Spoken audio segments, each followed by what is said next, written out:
Hey, what's up? Zach here, and today I've got the all-new Jordan Luka .77, and there is some tomfoolery going on with these shoes. Let's get into them. Now, starting off in the uppers, there is a lot to like about these. Number one, the ridiculously thick, tough reinforcement around the toe box. You get this like faux suede, and then almost like a rubberized, like really tough backed. It's like rubberized suede, it feels like, in the forefoot. It is super tough. Look at it on the upper durability test, 10-second tie grit sandpaper. I mean, barely a scuff on it. These are marketed for outdoor court, so as we'll see going forward, that is a theme. Then going up into the lace line, number one, the tongue has lace loops, which is fantastic, but the tongue is also gusseted, which is also great. But then the lace line itself is reinforced, right? It's got that really tough material underneath of it, then that faux suede over top. Last lace eyelet's got plastic. So honestly, a really nice lockdown on these. The tongue has double padding, more into the proximal ankle, and then just some pretty standard padding. One thing I noticed is the laces are a little bit short. So if you are trying to get a double knot in these things, you might want to buy a longer pair of laces for these. However, heel slippage with an orthotic or without an orthotic is pretty mild. You can notice it more with the orthotic versus not.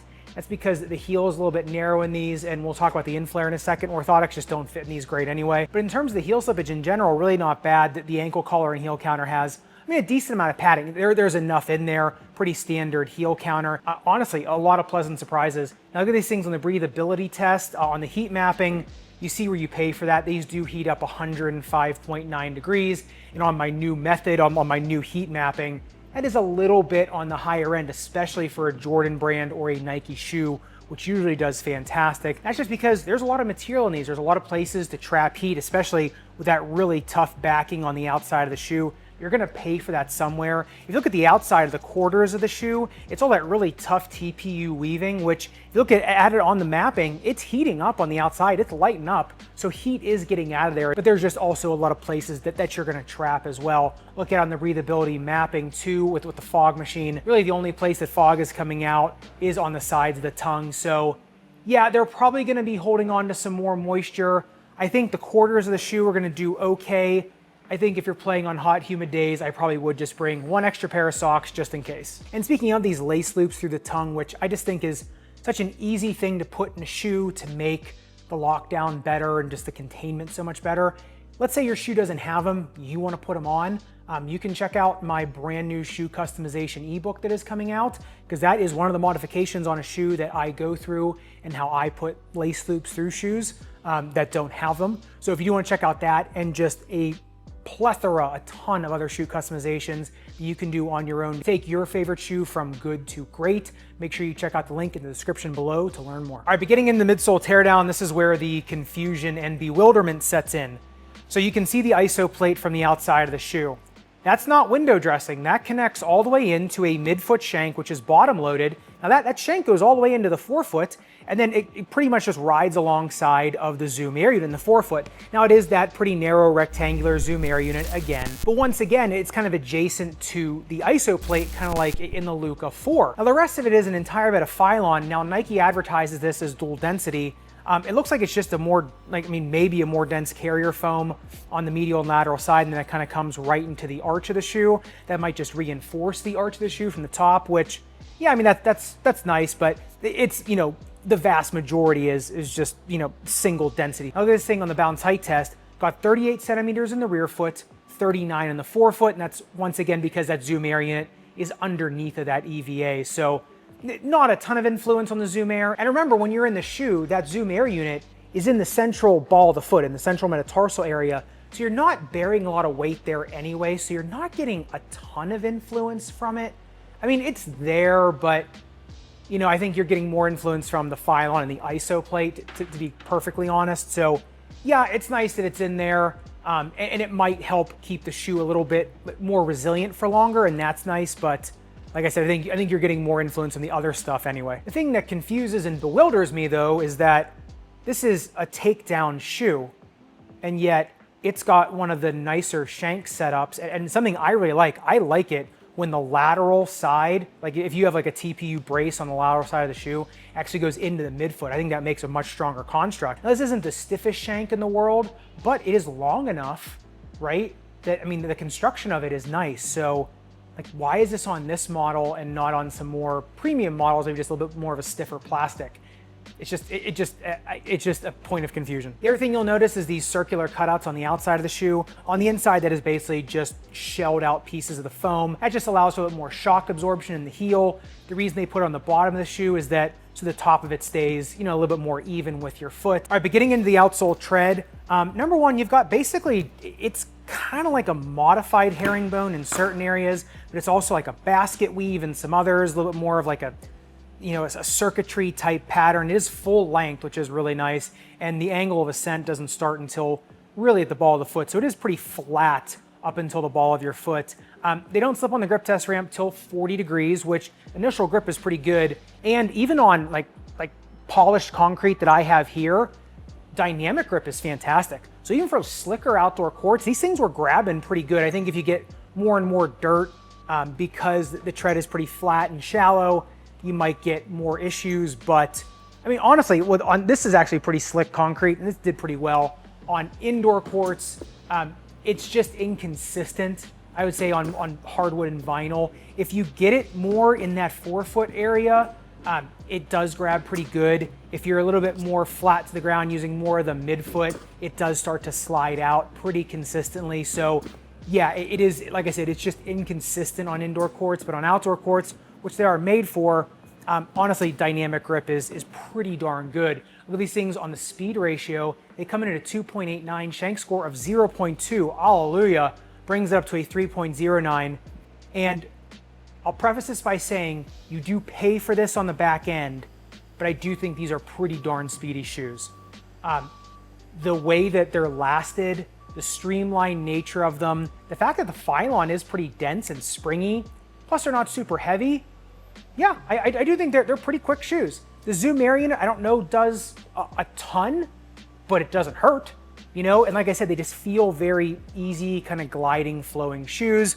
We'll talk about that Zoom Arian and what I do think it does do for you on outdoor courts in a second, because I do think that there is a good use case for it. But all in all, yeah, I do think these are pretty darn quick shoes. These things on the outsole durability test, 10 seconds highest grit sandpaper. More good news. I mean, the burr basically just scuffs it up. The durometer comes in at a 23 on the peripheral rubber, and then the translucent on the inside comes in at 21.5.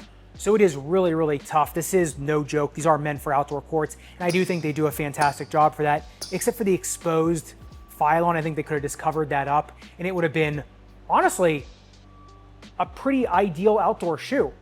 So yeah, all in all, not bad. All right, but if you want to know what I was talking about with the tomfoolery in this shoe, look no further than the fit.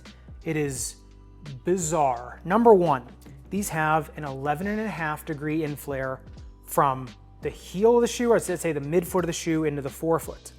And then from the forefoot of the shoe into the distal toe box, it inflares another 10 degrees. You can see I compared it to more of a normal shoe, and you could just see where it just swoops in like crazy in the forefoot. Now, if that weren't enough, they also have a 6 degree inflare in the rear foot versus the midfoot. So the whole shoe is a C, right? And that's what makes them feel so quick on court. That's what makes them transition step so easily. And on outdoor courts, that's kind of nice because you get through that gait cycle really efficiently. These things just pull you through that cycle, but it's also putting a little more pressure on the outside of your foot. Forefoot is flexible though, which we'll see in a second, because you look at these things, everted, resting everted position is 3 degrees. Loading, that goes to 8 degrees everted. So here's what happens with these. Number one, I just did a lot of numbers, may get confusing. Number one, the shoe is C-shaped, but it allows eversion. So it kind of brings the shoe back to neutral, because like I said, that shank is actually pretty flexible. So, if it were really stiff, you'd just put so much pressure on the outside of your foot, and it would really overload the outside of your foot. But it is really flexible, so the medial or the inside of your foot still can purchase the ground. And I think for that distal inflare, it really does give, kind of under the ball of your foot, like under your big toe joint, it does give a lot of purchase there as well as to your big toe. You get a lot of feel. And so, yeah, for like that quintessential Luka step back, that is kind of cool, right? And we'll talk about that Zoom Air unit in a minute, how that comes into play. But overall, the shoe kind of gets back to neutral, and You do need that because there's not much of a lateral flange there. There's a little bit of a clip flange there. The ISO plate does come up with a lateral side, but the shoe would be on a knife's edge if it weren't so flexible. I think you could just sprain it really easily, because when I was doing my little sprain test, just kind of trying to wobble the shoe, it stays pretty darn stable until you get to that knife's edge, and then boop, it goes over. So you do need that flexibility in these because, like I said, they are so streamlined. When you're running up and down the court, when you're going coast to coast, it's just nice because you kind of roll through it. But I think when you're kind of going for those harder steps on them, I think you do need that flexibility. But like I said, it's a lot going on. It's just a lot. Now, number one, I am doing the measurements a little bit differently now. I'm going from heel width, minimum width, to maximum width and toe box width, just because people have been asking me for more measurements, and they want maximum and minimums. So in the heel, you get 6.7 centimeters, minimum midfoot width is 7.1 centimeters, maximum width at the metatarsals is 9.6 centimeters actually, and toe box width, and this is where more tomfoolery happens, it's 10.8 centimeters. It's not that wide, it's just because it's so swooping in and C-shaped that you're getting more distance between your big toe and your baby toe. It's still inflaring a ton, so that is a little bit of a misnomer. Toe box taper of 28 degrees. Once again, there is less room up there because it's tapering so much for people that don't have an inflared foot, but it's just kind of masking it because of everything going on in the shoe. So just make sure you watch out for that. In terms of fit, I think narrow medium feet, you can go true to size. A 2E without an orthotic, I actually could break these in because I have a C-shaped foot.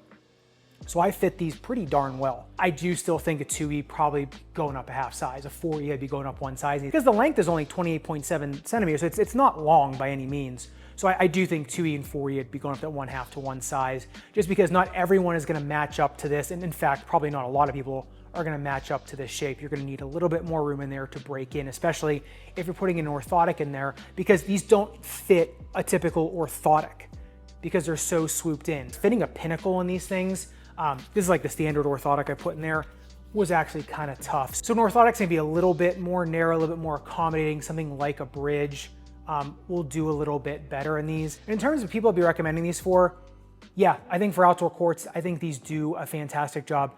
I still don't think they're great for ankle sprainers, just because, like I said, that knife's edge. Yeah, the forefoot is flexible, and I think if you break them in, they're better. But I still think the ankle sprainer isn't gonna love these. I think people with heel pain might not love these, just because the heel is a little narrow and it's a little wobbly. So it wouldn't be my first choice for somebody with heel pain. I don't think they're terrible with a low profile orthotic in there, for sure. The Zoom Air unit in the forefoot does a really good job protecting those lesser metatarsals from stress reactions, stress fractures, because this shoe is meant to be a little bit more, like I said, buttery and flexible in that forefoot while still giving some oomph to it, right? I think that's why it's inflared so much. And to get that feel on the ground, be able to kind of use your forefoot and get a lot more tactile sensation, in your big toe. Remember, your big toe is not really contacting that Zoom. It's going file on in the ground. That Zoom Air unit is under those lesser metatarsals, that second, third, fourth metatarsal, where you're really prone to stress fractures. And I think that Zoom Air unit does enough to just protect those from the really unforgiving outdoor courts. So do I think it's the best shoe on the planet for people with stress fractures? No.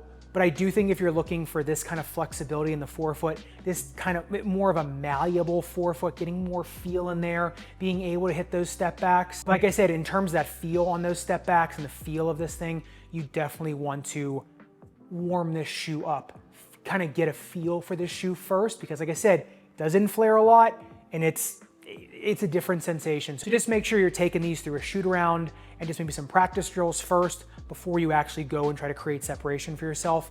Your foot and ankle will thank you. There's enough to like in these for sure. The fit characteristics, though, that's where people are gonna hate them or gonna love them. So love to hear what your thoughts are. And like I said, if you do wanna check out the brand new Luka 4 and kind of see the differences between those and these, and what those are meant for versus these, make sure you click into this video up above and subscribe down below. Respect, rubber, and foam. I'll see you somewhere in the sneakerverse.